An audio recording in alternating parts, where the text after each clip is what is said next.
The halls are bustling at Providence Academy in Rogers, Arkansas. The private classical Christian school is at capacity with 580 students.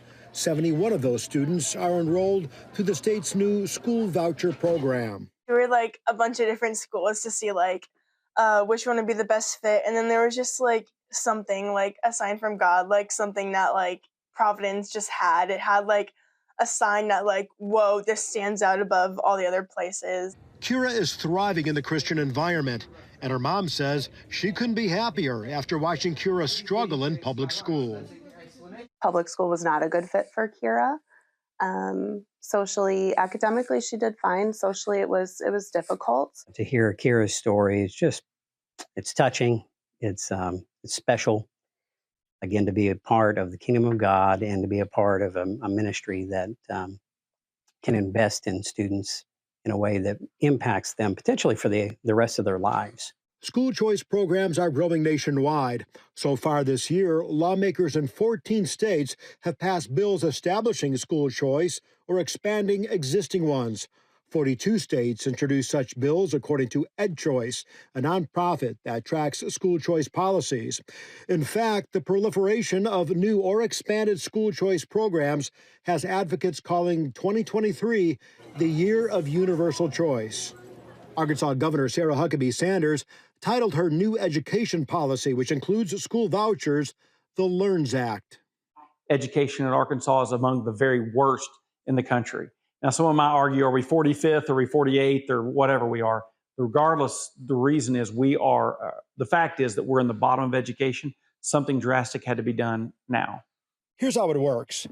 Parents of students approved for school choice are set up with what's called educational freedom accounts, which provides $6,600 in public funds per student.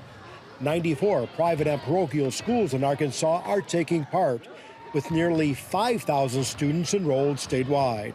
We were interested in participating for the opportunity to expand on our mission, which is to partner with parents in a classical college preparatory education to equip students with a biblical worldview, all to God's glory. So it meant to us more families to serve and to partner with, some of whom would not be able to participate in our programming if not for the LEARNS Act and the funding. But the LEARNS Act didn't pass without a fight, including protests and a failed attempted statewide referendum. Well, I think the state of Arkansas is charged by our Constitution with educating kids.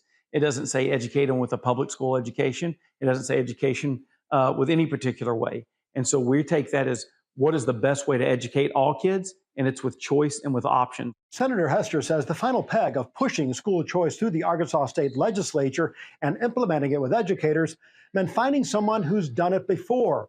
Governor Sanders contacted the office of Florida Governor Ron DeSantis and hired away their Secretary of Education, Jacob Oliva. Secretary Oliva was the key for passing this legislation, and he will be the key for success in this legislation. Providence Academy and all private schools plan to give annual tests to voucher students to assess their learning. Kira's mom says what's harder to measure but evident is the way a Christian education has impacted her daughter's mental health. She's happy. She comes out of school smiling. She has friends. She has a group of friends that she never had before, and they accept her for who she is, and they love her for who she is. It makes me feel really good to know that some kids that were getting lost in the shuffle now are going to get to go shine somewhere else. And again, I've said this a lot of times, but every kid's not going to fit in the same box. It is imperative that we have more options that parents get the lead on. Kira says she's glad she was led to Providence Academy. Their motto is like building leaders for Christ. So they're building leaders for the Lord. They give you great education, and they really prepare you for like life. In Rogers, Arkansas, Paul Petit, CBN News.